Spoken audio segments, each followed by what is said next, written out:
Entonces, lo que voy a hacer, ya voy a empezar a dar la clase. Lo que voy a hacer es replantearme, necesitaría tener otra herramienta, otro hardware, ya no es una cuestión de software diferente, y es que yo necesito para esto escribir con la mano. Puedo hacerlo con el Word, pero para ustedes les iba a ser muchísimo más ilustrativo que yo tuviera una simple pizarra.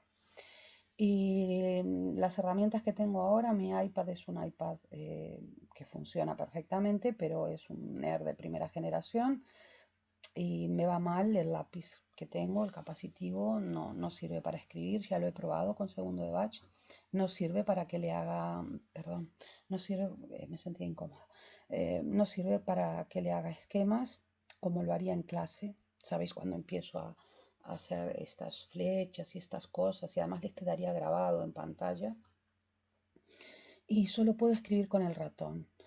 Cualquiera que escriba con el ratón en una pantalla sabe que eso no es viable, eso es una chapuzada, etcétera. Lo que está claro es que no voy a invertir en hardware, ¿vale? Para esto, la consellería no me lo va a dar. Entonces, bueno, estoy intentando ver si una persona me presta una tableta en la que pueda escribir, porque creo que así sí que se va a solucionar parte del problema, que es un problema que se soluciona con el Word, pero creo que va a ser muchísimo más efectivo para ustedes que yo sea capaz de escribir a mano, porque yo me siento mucho mejor escribiendo a mano, y si yo me siento más tranquila, digamos, el trabajo va a ser más fluido y ustedes van a recibirlo mejor, ¿vale? Pero bueno, les digo que ese es un problema mío y que, bueno, van a tener, les explico por qué quizás tengan que esperar un poquito a ver si soluciona este problema, que es un problema de favor, tengo que pedir un favor, obviamente, ¿no? Y estamos en cuarentena, etcétera. Bueno, ven toda la problemática que hay por el medio. Eh, mm, para ver si puedo solucionarlo y poder dar mejor las clases y que ustedes entiendan mejor cómo hacer los comentarios de texto. Bueno, empezamos ya la clase, ¿ok? ¿Vale? Y las vamos a empezar como tendríamos que empezarlas si vamos a seguir este plan que acabamos de acordar que vamos a seguir, y que es el de explicar a los filósofos para poder hacer pequeños comentarios de texto de ellos, o sea, vernos no solo con su teoría explicada por mí, que es más fácil, digamos, más trabajada ya por mí, sino que ustedes sepan explicar lo que los propios filósofos dicen sobre, por ejemplo, cómo conseguir la felicidad.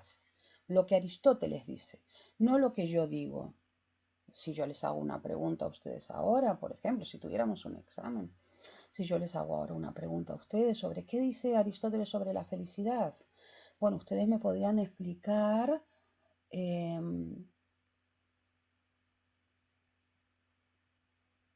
quién es Rigoberto Oro, eh, que ya no me acuerdo. Ah, hola, dice, vale, gracias. Es que pensé, lo del otro día me dejó impactada, perdón. Vigilaros entre vosotros, ¿vale? Es que salen un poco raros, es un hola, salen un poco raros, como veis ahí los emoticonos. Eh, Me podríais contar lo que yo dije, ¿no? Vale, lo de la razón prudencial, etcétera, pero vosotros no visteis realmente lo que dice Aristóteles. Entonces, si cogierais un trocito de Aristóteles, de un texto de él, de Aristóteles, eh, eh, probablemente tuvierais algún problema para explicarle a otra persona lo que este señor quiere transmitir, ¿vale? Eso es lo que tengo que enseñarles. Bueno, como creo que prefieren pantalla grande, y yo en principio en este momento no necesito chat, después quito la pantalla grande y voy a mirar el chat, ¿vale? Voy a poner la pantalla total.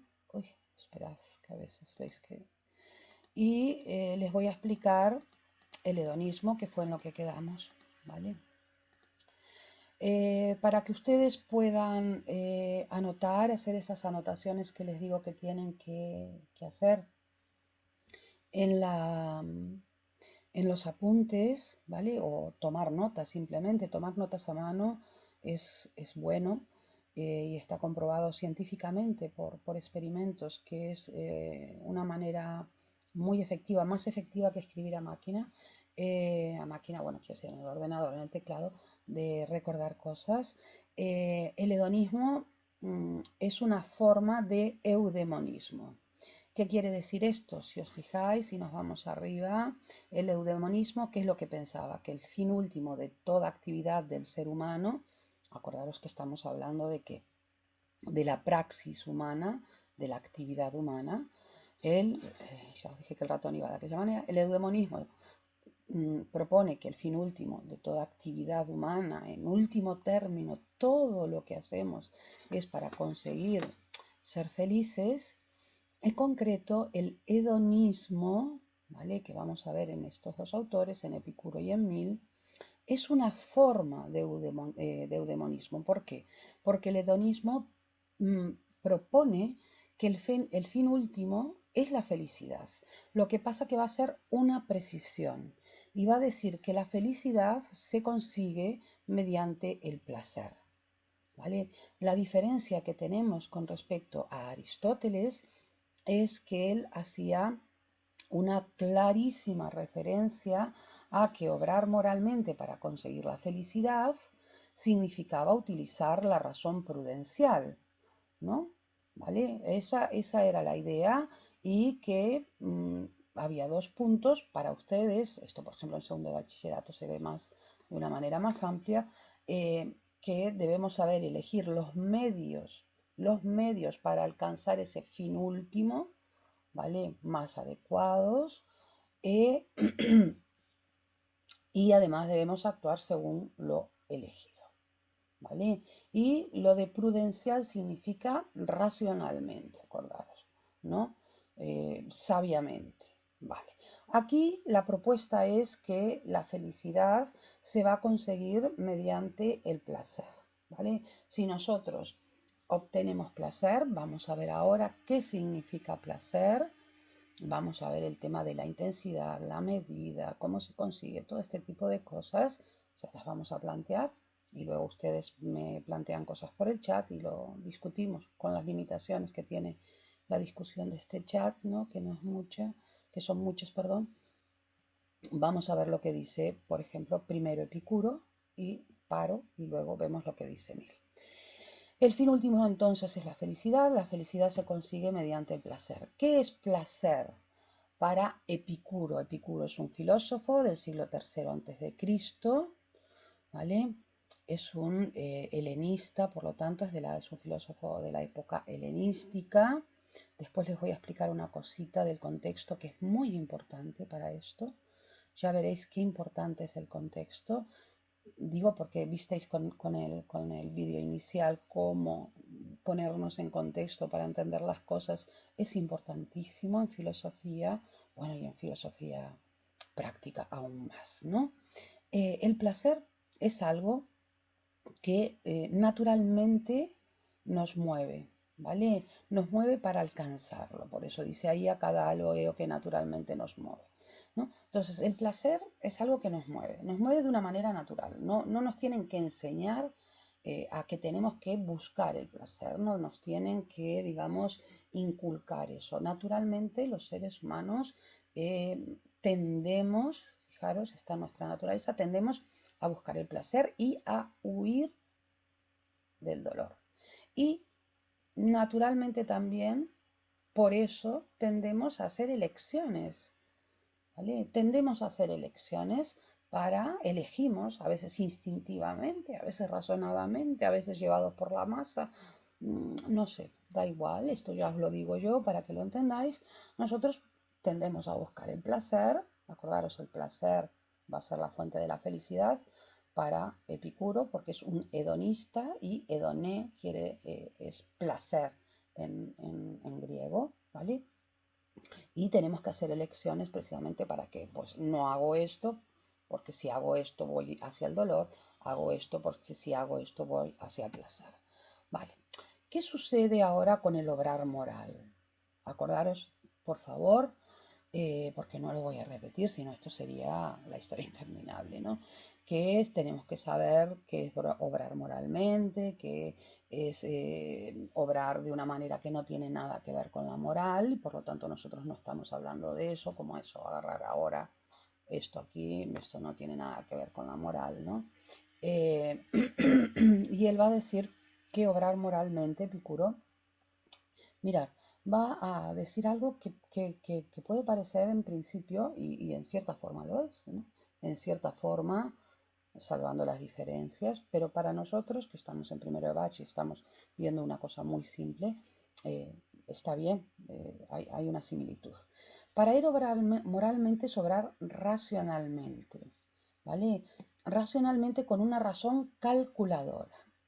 O sea, que si ustedes estaban pensando en principio que nosotros podemos obtener la felicidad mediante el placer y por placer pensaron inmediatamente placeres pues físicos, que es lo primero que piensa la gente, ¿no? Bueno, a la locura, yo qué sé, comer, beber, dormir sin fin, hacer todo lo que el cuerpo te pide, etcétera. No, eso no es lo que va a decir Epicuro, para nada. Si quieres obrar moralmente, anoten aquí. Si quieres ser sabio moralmente, ellos proponían en la helenística el ideal de sabio, de una persona sabia. Una persona sabia no es para ellos que sabe plantar muy bien patatas, cualquiera de las tres cosas igual de buenas o no, da igual.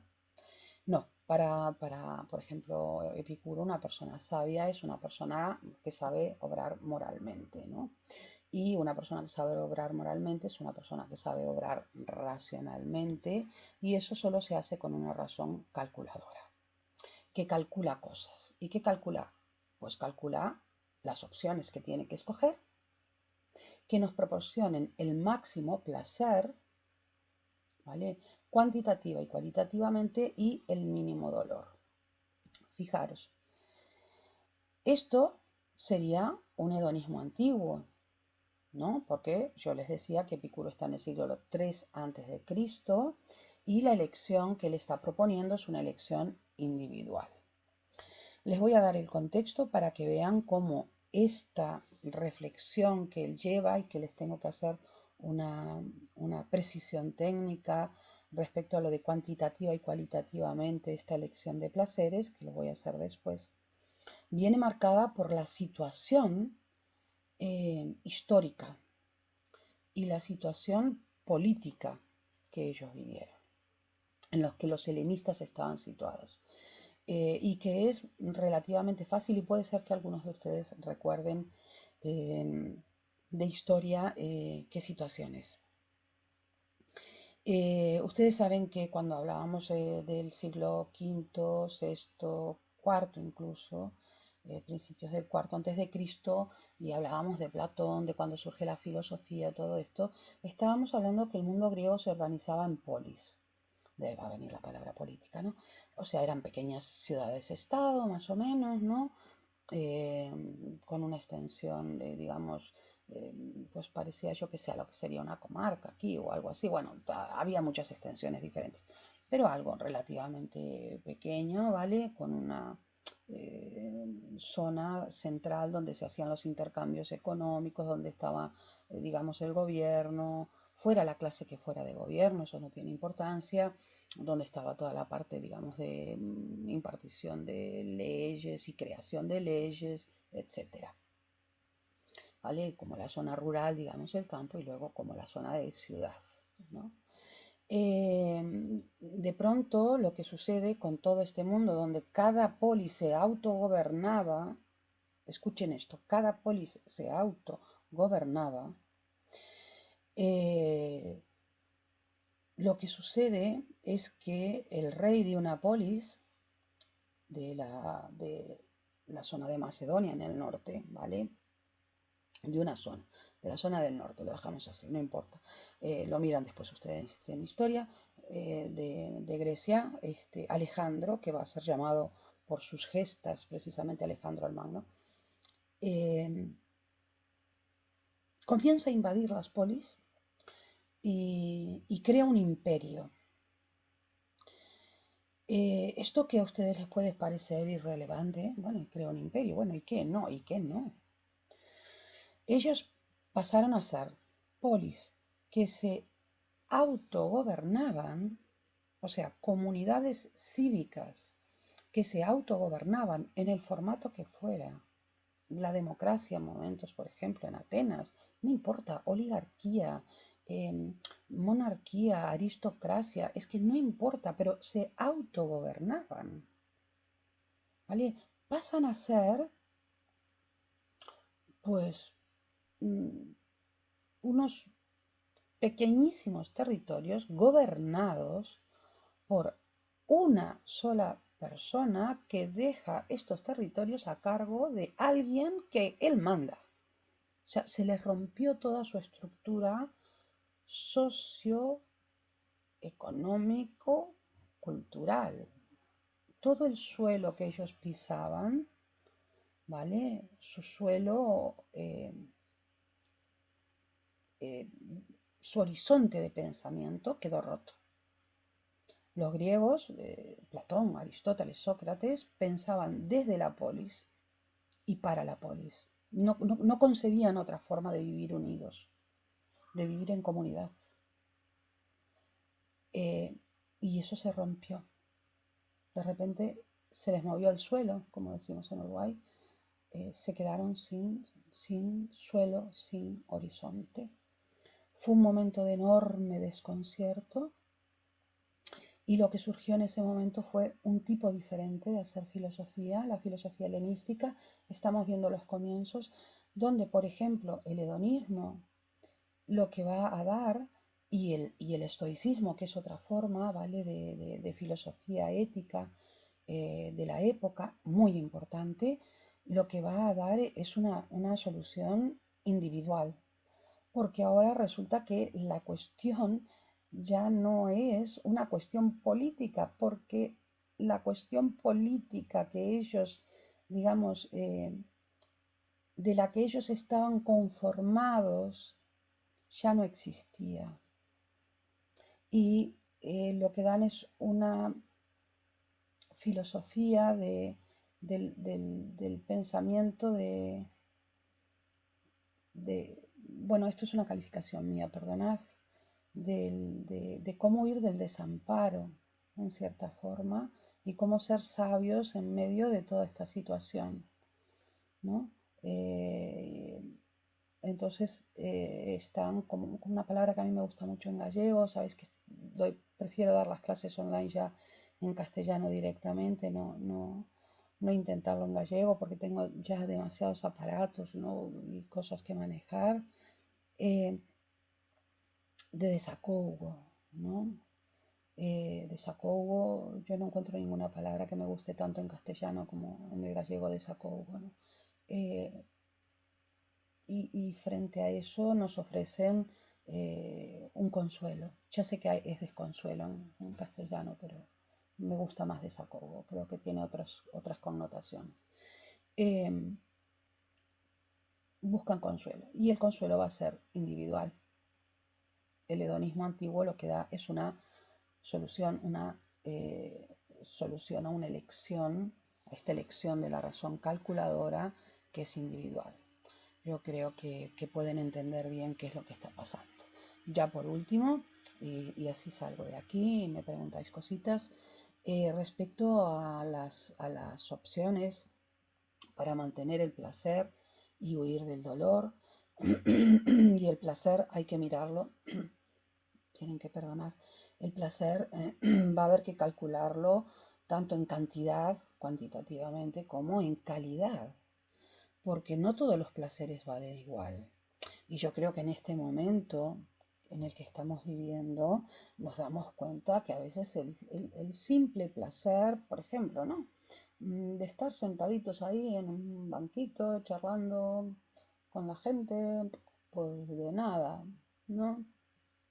Y dar un abrazo ahí a una amiga, un amigo, en vez de estar mirando el móvil uno al lado del otro, etcétera, que es lo que estamos haciendo ahora, mirándonos a través de pantallas, pues es un placer superior, ¿no? Pienso yo, ¿eh? Un placer superior a- al de estar viendo una serie en Netflix o estar delante de la pantalla mirando Instagram, etcétera, ¿no? Entonces hay una jerarquía de placeres, hay una jerarquía ahí cualitativa, no solo de cantidad de este placer vale 1, 2, 3, 4, sino cualitativa en la que a veces la vida cotidiana eh, que nos tiene en una vorágine, no nos permite, los que a veces la vida cotidiana les decía que nos tienen en una vorágine, no nos permite fijarnos, ¿no? Que muchas cosas que son pequeñas, y él hace un hincapié en esto, pero yo no lo voy a explicar. Hace especialmente hincapié, a no ser que ustedes quieran, ¿eh?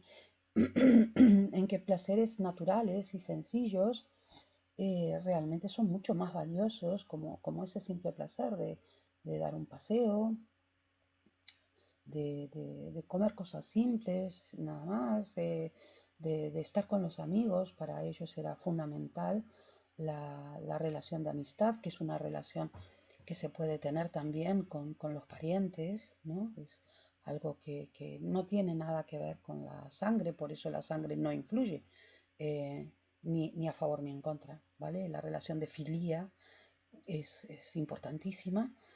Eh, esos pequeños placeres no son tan pequeños, eh, sino que son cualitativamente en cuanto a calidad unos placeres muy grandes, y hay que darles el lugar en la vida y calcular muy bien cuando uno elige las cosas, si quiere tener realmente una vida buena, una vida feliz, qué placeres escoge y qué placeres deja de lado por no ser ni en cantidad. Por ejemplo, a mí me puede gustar el chocolate mucho, por ejemplo, y bueno, pero eso no amerita, no quiere decir que esté bien que me coma 4 kilos de chocolate, porque me va a llevar al dolor, obviamente. A mí puede ser que no me guste para nada ir al dentista y que me saquen una muela, pero obviamente eso me produce dolor ir allí, que me saquen una muela, que me fuchiquen ahí, etcétera.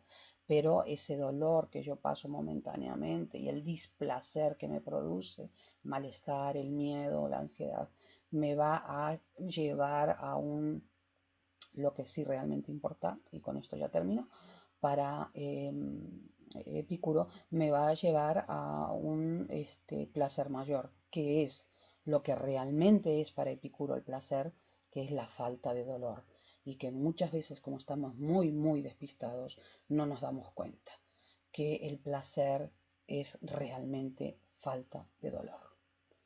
Salgo de pantalla, ¿vale? Y me preguntan lo que quieran.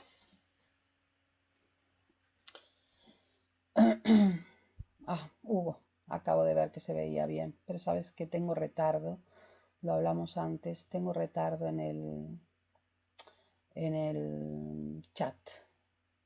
Lo hablamos creo que antes de que tú entrases. Bueno, como ya sé que tengo retardo en el chat, me preguntáis lo que queráis sobre Epicuro, que es un autor muy interesante para leer. Y si a alguien le interesa leer algo sobre Epicuro, ahora o en el futuro, les recomiendo una pequeña obrita de él. Yo le recomiendo a muy poca gente, muy pocas cosas de filosofía. Y esta es una de las... Bueno, en realidad creo que recomiendo 2 obras nada más de filosofía a la gente que no es de filosofía. Y esta es una de las que recomiendo. Recomiendo más otra, pero bueno.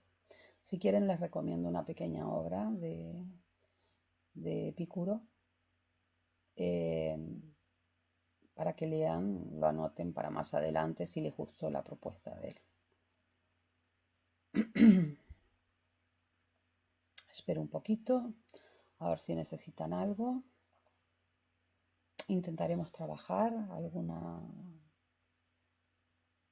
algún texto de él donde hable un poquito más de lo que yo les propuse y vean con sus propias palabras lo que él está proponiendo, ¿no? Para que vivamos mejor y para que seamos sabios y no unos borricos morales y perdamos la oportunidad más importante en la vida, que es la de ser felices.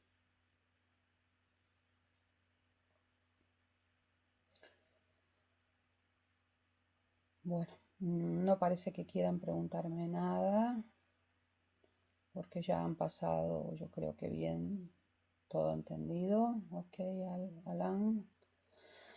Bueno, vamos a pasar, haciendo la introducción, parece ser, según Hugo, que así se ve bien. Vamos a pasar y voy haciendo un poquito de tiempo por si alguien no entendió algo. Por favor, pregunten si no entienden. Yo agradezco muchísimo que me pregunten, porque me da la ocasión de explicaros más cosas y de ampliar un poquito esto, ¿vale? Y les da a ustedes la ocasión de pensar en cosas, ¿no? En cosas que son, como ven, importantes para nuestra vida. Vamos a ir pasando a presentar lo que sería el hedonismo moderno. Fijaros, ya estamos en el 18, realmente ya estamos entrando en contemporaneidad prácticamente. Y ahí a quien vamos a ver es al señor Stuart Mill, aquí, ¿vale? Este era Epicuro, este es el señor Stuart Mill.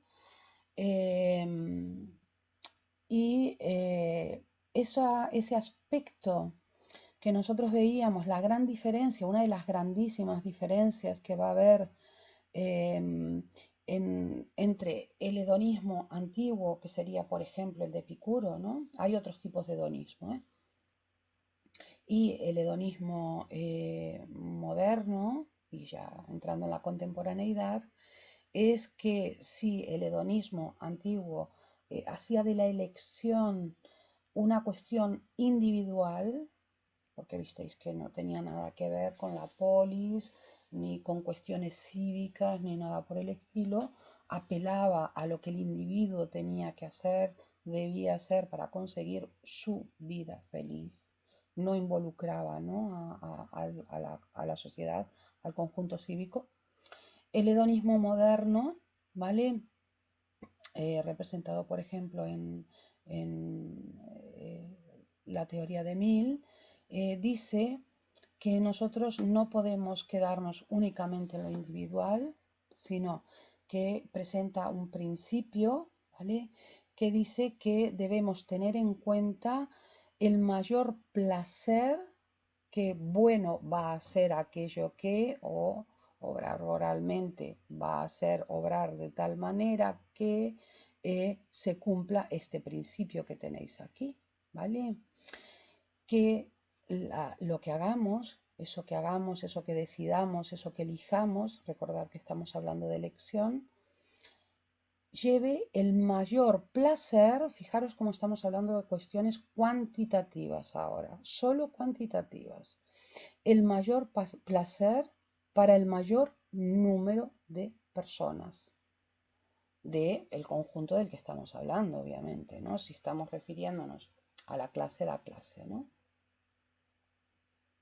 Bien, por lo tanto, ya no estamos en una cuestión, una elección individual como estábamos aquí, sino que estamos en una elección social. ¿Vale? ¿De acuerdo? Y eso sería el hedonismo moderno, por ejemplo, representado por John Stuart Mill. En la actualidad, digamos que en la actualidad, bueno, sí, después les hago la precisión. En la actualidad, nosotros tenemos presente, digamos, este concepto de ampliación cívica, de ampliación social, de que hay que intentar extender mejores condiciones, digamos, mayor placer, mayor felicidad, Bueno, es muy matizable y no viene a nosotros. De eso sí que no vamos a hacer ningún comentario, eh, porque sería lioso. Vamos a ir a tiro fijo a cosas que puedan manejar. Está presente en las teorías económicas, ¿vale? El hedonismo moderno, que tuvieron influencia en lo que se llama la aparición del estado de bienestar, que supongo que algo habrán trabajado en historia, si han llegado a contemporaneidad, y si no, por favor, nosotros vivimos en un estado de bienestar algo maltrecho, como han podido comprobar en el primer vídeo. El estado de bienestar está compuesto, nosotros, a ver, en España vivimos en un estado de bienestar como porque, por ejemplo, personas que no tienen absolutamente nada están pudiendo ser tratadas en la sanidad, en una sanidad excelente, que tiene excelente a pesar de los palos que ha recibido. No me estoy metiendo en política, estos son números, simplemente, ¿vale? Sabéis que a mí me da igual lo del tema de... en política partidista, perdón, en política sí me estoy metiendo porque estamos en ética y política, ¿no? En cómo nos organizamos políticamente, ¿no? Socialmente. Vivimos ahí, vamos, yo leía la noticia el otro día de que una persona en Estados Unidos a la que la trataron del coronavirus y salió con bien, la factura era de $35.000. Bueno, bien, yo creo que está todo dicho, ¿no? Yo creo que está todo dicho. El estado de bienestar es un estado donde se procura extender el mayor bienestar al mayor número de personas, y parte fundamental, básica, fundamental, es, se los he repetido muchas veces en clase, la sanidad y la educación. Fundamental, básica. Para la, ya sé que va a sonar un poco tontorrón lo que voy a decir, pero para la salud del cuerpo y para la salud del intelecto. ¿Vale? La salud del cuerpo y la salud del intelecto. Es fundamental. Estas dos cosas son básicas y tiene que poder acceder, de ahí viene a lo de presente en teorías económicas, ¿no? Tiene que poder acceder a estos mínimos de dignidad la mayor parte de la población, ¿no? O sea que ya extendemos nuestras elecciones, ¿vale? Como por ejemplo cuando nosotros ahora mismo estamos eligiendo no salir. Cuando hoy nosotros elegimos no salir, y cuando hay personas que eligen salir sin tener ninguna necesidad, a hacer bobadas, ¿no? Por decirlo de alguna manera, están haciendo una elección de tipo moral. Pero solo una elección individual, como diría Epicuro, o es una elección con repercusiones sociales.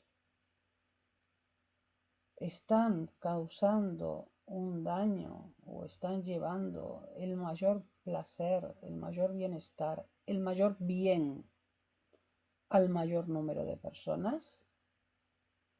¿Están haciendo solo una elección individual o están haciendo también una elección social y una elección cívica? Les lanzo la pregunta y ustedes me dicen qué les parece esta cuestión. Y si esta gente está hablando de cosas importantes o no, ¿no?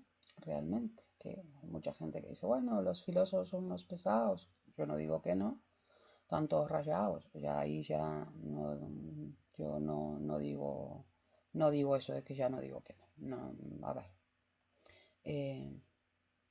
Desde luego de cosas importantes, prioritarias sí que hablan.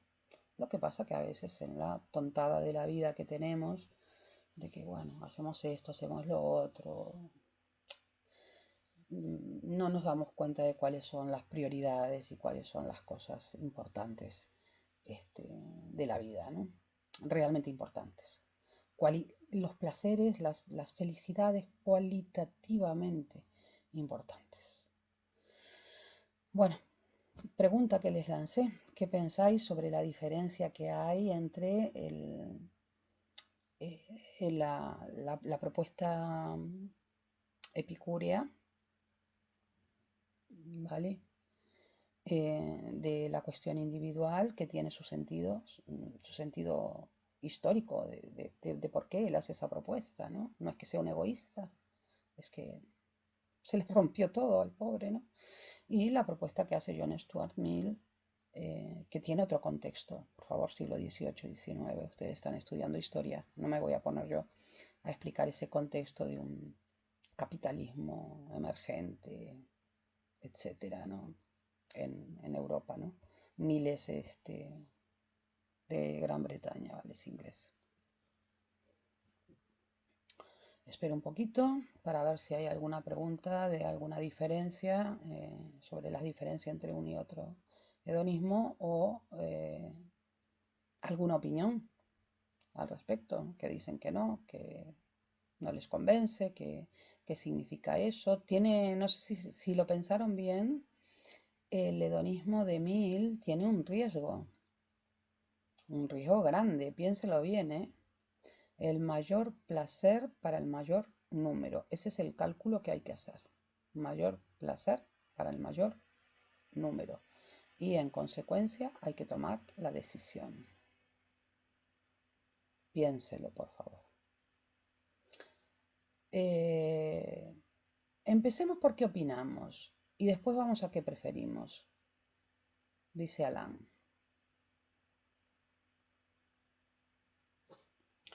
Voy a buscar una cosa en el móvil para no interferir en la pantalla.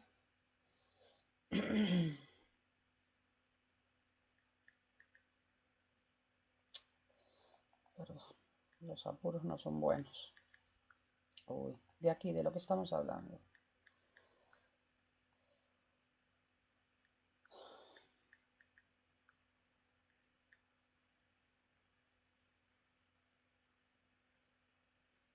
Ya está. Ya lo encontré.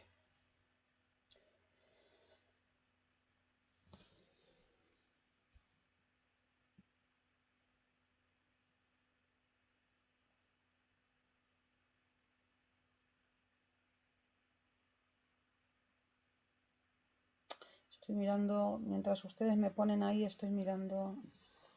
Pero entonces, según Epicuro, dice Alicia, es que así vamos juntos con la voz. A mí me acaba de entrar lo de Alicia. Pero entonces, según Epicuro, ao pensar individualmente, podríase salir á calle todo en días como hoxe. Eu penso, segundo o que eu creo, que diría Epicuro, que non. Pero explícoche por qué. El non era egoísta. Aínda que, digamos, a súa filosofía, digamos, daba unha solución individual, porque él pensaba que tiñamos que retirarnos da política, porque eh, a política vista como política partidista, máis que nada había non nos iba a traer nada bo, só barullo, ruido, etcétera. Él era, digamos, un filántropo, en ese sentido, él amaba a humanidade, nunca querería facerlle mal a outro. Aínda que él, digamos, pensaba que os lazos que podían unir as persoas eran os lazos de amizade, únicamente os lazos estreitos, eu creo que el non podería nunca contestar hai que sair á rúa. É unha cuestión simplemente de que a súa teoría o que está dando é unha resposta individual, vale? Máis adiante, cando moitos séculos máis adiante se retoma a resposta hedonista, digamos, se pretende ampliar a resposta sin negar o aspecto de elección individual, ¿no? Obviamente, se amplíase, perdón, cara a una solución, una fórmula, un principio social. No sé si te contesté, Alicia, ¿vale? ¿Vale? Ahora me lo dices, mientras tanto leo lo de Alan. Eu creo que o ben individual acaba sendo negativo na maioría das ocasións a nivel colectivo. Pode que sí, pode que non, Alan. Eu penso que todo depende, isto é unha cousa que imos a ver con Kant, depende da fórmula que ti elixas para formular cal é o ben individual. Si ti no ben individual xa ten que ir no paquete o ben colectivo porque ti consideras os demais parte de ti, é unha maneira de falar, xa o veremos logo. Non, non ten por que ser necesariamente así. Hai autores, estou contestando a Alan, hai autores que en política, imos a ver primeiro ética e logo imos a ver política, que consideran que los seres humanos somos malos por naturaleza, quiero decir, siempre vamos a tirar para nosotros, sempre por nós, sempre por nós, sempre por nós. Entón, claro, calquera cousa que decidamos vai ser boa para nós e os demais nada, ¿no? Sin embargo, estoy otra vez haciendo este rollo del castellano al gallego, paso al castellano. Sin embargo, hay otros autores de la misma época, por ejemplo, que piensan que no, que nosotros no somos malos por naturaleza y por lo tanto, cuando estamos actuando, no estamos actuando para hacerle daño a la gente, estamos actuando simplemente y a veces el problema surge, este sería Rousseau, el primero sería Hobbes, pero ya lo veremos en política. Van a ver qué interesante es la política. El problema viene cuando nos juntamos en estructuras sociales que, claro, generalmente lo que hacen es crear precisamente todo este tipo de embrollos y de rivalidades y de actuaciones arteras, bajas y de traiciones. ¿Vale? Y ahí es donde nos vamos a malear. Ese va a ser el problema. Pero esto es una cosa que vamos a tratar en la política. Si ahora traigo esto a colación, lo traigo para aquí, lo explico aquí, nos vamos a liar. ¿Vale? Pero sí que está bien lo que estás diciendo, está acertado, de hecho.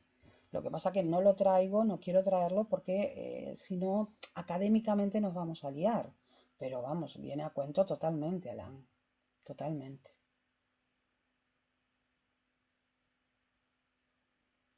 Si quieren algo más, ya ves que a mí me encanta, ¿no? Hablar de esto. Me entretiene, vamos, muchísimo más que explicarles, ¿no? Ok, vale. ¿Alguien quiere preguntar algo más? Porque si no, si quieren, pasamos a lo siguiente y estamos un ratito más. Ya ven que las explicaciones son, aunque yo las hago tranquilas, saben que es mi estilo y creo que es bueno para rebajar todos estos niveles de ansiedad y frenesí que hay. Son explicaciones muy breves, ¿no? Son casi titulares. Podríamos llamarle los titulares de la ética o algo así por el estilo, ¿no? Porque no estamos profundizando en realidad, ¿no? Solo les estoy diciendo 4 cositas. La siguiente diapositiva, esperad, mi ratón loco, es precisamente el saltar, que era lo que les decía yo, ¿no? Es saltar a esto de aquí, que saltará una nueva forma de plantear la ética y quizás lo que hoy les pueda explicar simplemente es cómo Kant es quien cambia la manera de plantear la manera de hacer la ética y con suerte, explicarles precisamente la ética kantiana. No creo que hoy la cosa dé para mucho más, sino van a quedarse muy cargados, que si con Epicuro, Mill, forma de cambiar la ética y Kant, ya creo que es suficiente por hoy. ¿Vale? ¿Les parece bien? Espero un momentito, pero si les parece bien, les voy a mostrar, al entrar en el 3.2, realmente vamos a cambiar hacia un giro total de cómo se hacen, de cómo se hace moral. O sea, hay una nueva manera. Lo que quiero decir es que hay una nueva manera de hacer moral, una nueva manera de hacer ética. Se puede seguir haciendo la ética como lo hacían los anteriores, pero hasta este momento nunca se había hecho ética, ¿no? Un sistema ético como lo hizo Kant. Jamás, nunca se había hecho una cosa así. Que él propone que es, como todos los filósofos, porque son así, es su peculiaridad, él propone que es la única forma, mira lo que estoy diciendo, la única forma de hacerlo bien. Habrá variantes de eso dentro de esa forma, que es lo que vamos a ver a continuación otro día, pero es la única forma. Todas las maneras anteriores, toda la manera anterior de hacerlo, con todas sus variantes, hedonismo extremo, hedonismo de calcular, eudemonismo de Aristóteles, eudemonismo de Platón, porque Platón también era eudemonista, los cristianos son eudemonistas también, toda esa forma estaba mal. Hay que hacerlo de otra manera. O sea que es un giro, es una vuelta de tuerca brutal, brutal y súper interesante, muy, muy interesante. Vamos entonces.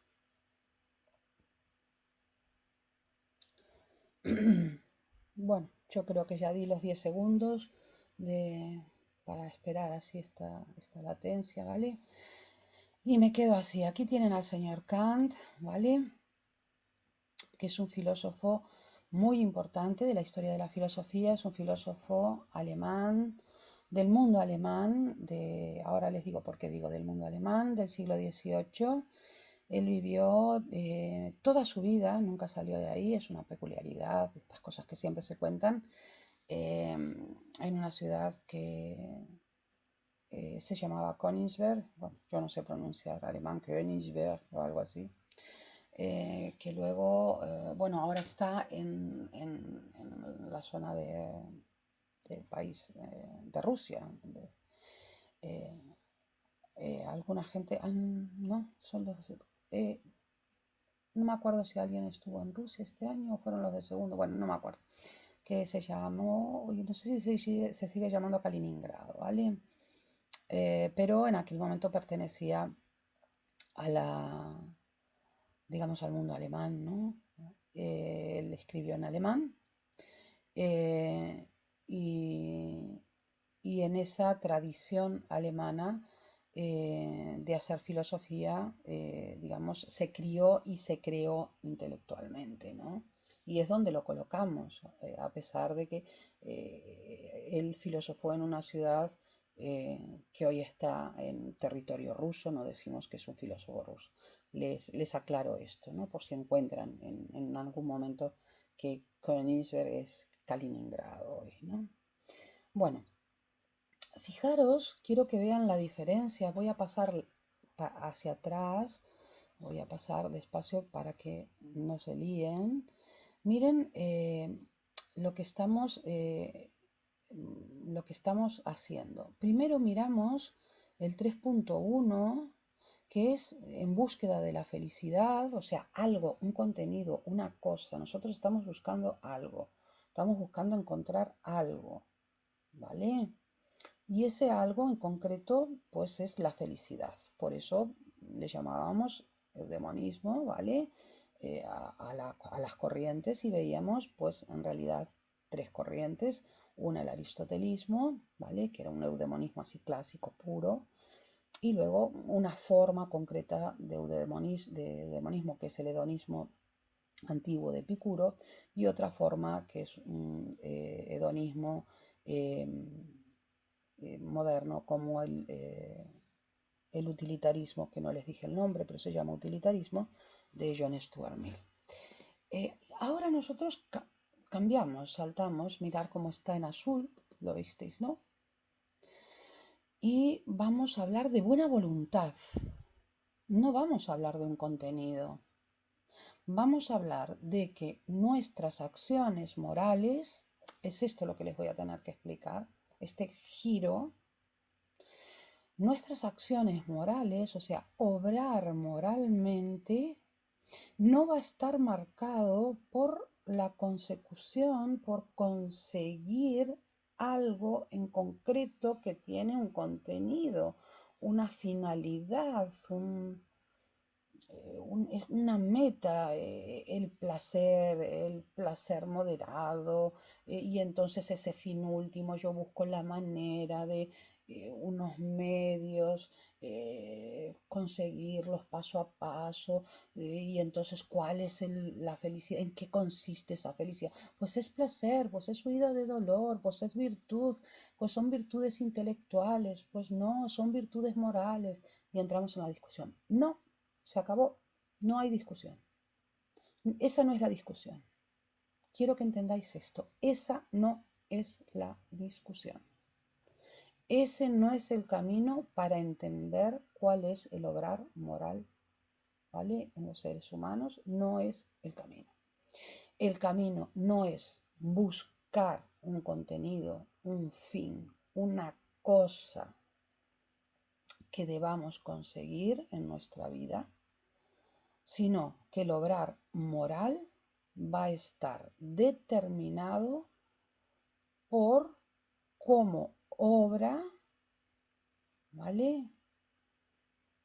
Una buena voluntad. Ya sé que en este momento no entenderéis, o sea, yo no entendería nada. ¿Por qué? Muy fácil, porque no os lo expliqué, nada más. Pero quedaros con eso. Vosotros tenéis que entender esto. No vamos a buscar felicidad, no vamos a buscar placer, no vamos a buscar nada. Lo único que va a hacer que obremos moralmente es que cuando obremos nuestra voluntad a la hora de elegir hacer esto o hacer lo otro, salir tontamente a la calle, ¿vale? Salir tontamente a la calle, lo elijo. ¿Cómo está determinada mi voluntad? Cuando yo la determino, cuando yo me determino a mí misma y digo, pues voy a salir a pintar la mona un rato porque estoy cansada de estar aquí adentro, ve. Total, no le voy a hacer daño a nadie, quéjate, ve. Estoy determinando mi voluntad y voluntariamente yo salgo, ¿vale? He tomado una decisión, voluntariamente yo salgo. ¿Vale? El problema no es ¿para qué? ¿Para tomar el aire? ¿Para qué? ¿Para dar un paseillo? ¿Para qué? ¿Para qué? No, no, no. El problema es qué es lo que ha determinado, cómo se ha determinado mi voluntad. Punto. Esa es la idea. Vamos a empezar a explicarlo, ¿vale? Para que puedan entender realmente la carga de lo que les acabo de decir, que en principio no es sencillo entenderlo, ¿no? Yo tengo que desplegarles esto que les acabo de explicar. Bueno, para Kant, los fines morales, fijaros, aquello de lo que hablábamos antes, lo que pasa que eran fines, vosotros diréis, pero es que no, a ver, Marita, que no dijiste que no teníamos que buscar un fin. Y yo dije, sí, no tenemos que buscar un fin. Aquí vamos de nuevo. Los fines no pueden ser nunca contenidos. Y esto, la felicidad, por ejemplo, el placer, ¿veis? El placer para la mayor parte de la gente, ¿vale? Eso es un fin que tiene contenido, ¿no? Que tiene algo, eso que yo les decía, algo. De repente les hice ese gesto, algo, es un algo que yo busco, ¿no? Entonces, los fines morales, obviamente, perdón, voy a apagar esto, lo tengo más que nada por si llaman de mi familia, ¿vale? Lo pongo de otra manera si ya lo veo bien. Los fines morales, obviamente hay fines, ¿no? En la moralidad, si quieren se lo explico después, pero yo creo que sería complicar mucho las cosas y no lo necesitamos en este momento. se les explicará en segundo de Bach. Los fines morales, dice Kant, no pueden, acuérdense de esto, existen los fines morales, primero, pero estos fines morales no pueden ser medios nunca, nunca, un fin moral nunca puede ser un medio para conseguir otra cosa. Por lo tanto, si yo quiero salir para dar una vueltecilla porque así me siento mejor, ya no es un fin moral. Se acabó. Eso ya no es un fin moral. Porque así me siento mejor. Porque así me da placer. Porque así yo digo que eso es la felicidad. Bueno, da igual. Entonces viene otro y me discute, no, eso no es la felicidad. Bla, bla. No importa, que no, que tiene contenido. Tiene un contenido, el placer, sentirme mejor, la felicidad, no. Y además tiene un contenido y además es un medio para conseguir ese contenido. El placer, la felicidad, estirar las piernas, yo qué sé, ver a mimoso, no sé, da igual, ¿qué más da? Entonces, primero, hay fines morales. Segundo, estos fines morales no pueden ser medios. Y segundo, muy importante, es muy fácil, a ver si lo entienden, no pueden ser fines naturales. ¿Qué quiere decir esto de que no pueden ser fines naturales? Lo de fines naturales hace referencia a fines que vengan determinados por nuestra naturaleza biológica. ¿Vale? Y vosotros diréis, pues está loco, a ver, ¿qué le pasa? ¿Cómo va a negar lo que somos biológicamente, ¿no? Nuestra naturaleza, ¿no? Que viene marcada por nuestra genética, nuestros instintos, el instinto, por ejemplo, de protección de las personas que quieres, de tu hijo, de tu hija, etcétera, tiene su explicación, no es una locura. El ámbito de la moral es un ámbito, me voy a adelantar, el ámbito de la moral es un ámbito que tiene que estar sustentado por la libertad. Si tú no eres libre, me estoy adelantando, pero si no, no lo vais a entender lo que estoy diciendo. El ámbito de la moral tiene que estar sustentado por la libertad. Es obvio y ustedes se dan cuenta de que tú no puedes tomar una decisión moral si esa decisión no la puedes tomar libremente. Ya lo hemos hablado en clase, luego voy al papel, a la pantalla en este caso. Que una persona que no es libre, por ejemplo, ¿os acordáis que lo hemos hablado y lo hemos hablado aquí el otro día, ¿no? De que las decisiones tenían que ser libres. Un niño pequeñito de 3 años realmente no es libre. Y no es libre porque el lenguaje kantiano, lo vamos a ver, no es autónomo. Entonces, realmente ese niño no puede tomar una decisión moral. Hace cosas, elige agarrar este muñeco en vez de este otro muñeco, etc.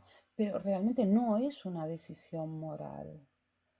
Realmente cuando el niño no le está prestando, un niñito de 2 años no le está prestando un muñequito a otro, se lo está quitando y el otro llora y el otro está enfermito y necesita el muñeco para estar más tranquilo, no está tomando una decisión moral, no está siendo malo, ¿vale? ¿Por qué? Porque está en su naturaleza de niño de 2 años y por su desarrollo precisamente, su desarrollo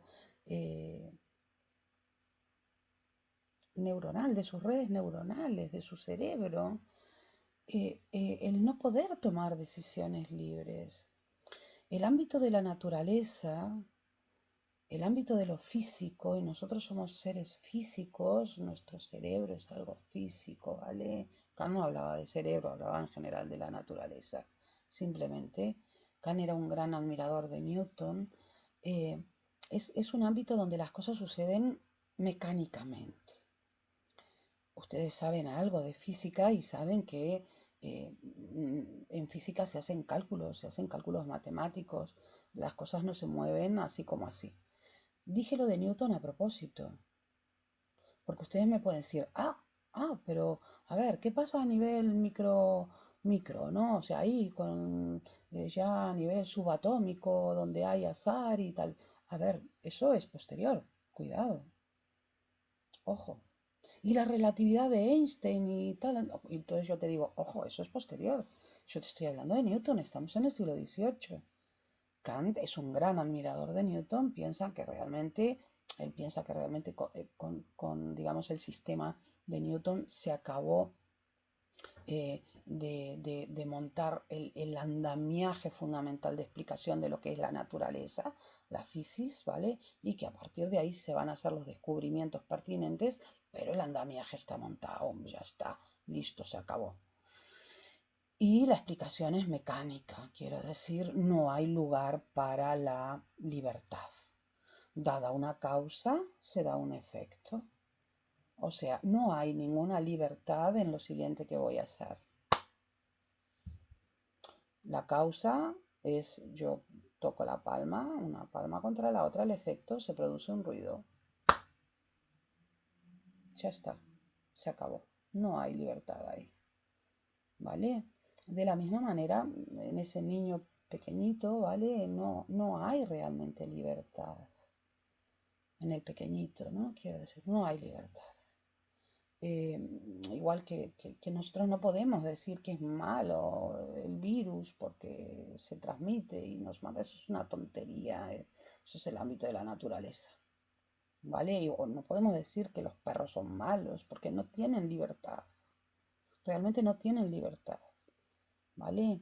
Entonces, quédense con esto, los fines morales existen, pero no pueden ser ni medios, siempre tienen que ser fines, realmente fines, él dirá fines últimos, y no pueden ser fines naturales, van a tener que ser fines de otro calibre, de otra cosa. Vale. Los fines naturales, les decía, no pueden ser morales porque nosotros no podemos elegirlos, yo se los expliqué de otra manera, para que les quedara más claro, ¿vale? La naturaleza es el reino, el ámbito de la necesidad, donde necesariamente sucede esto. No hay opción. No hay opción, mirad, otra vez. No hay opción, ¿vale?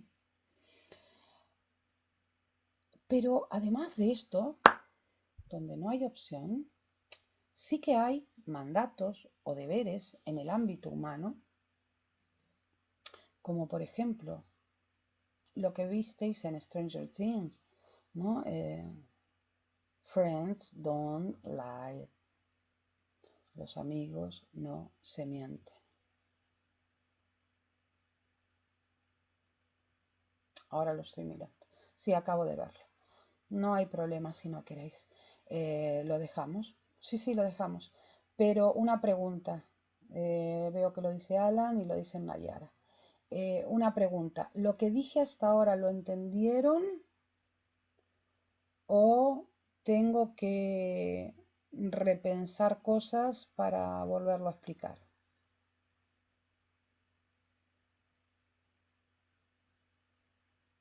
Espero unos segunditos.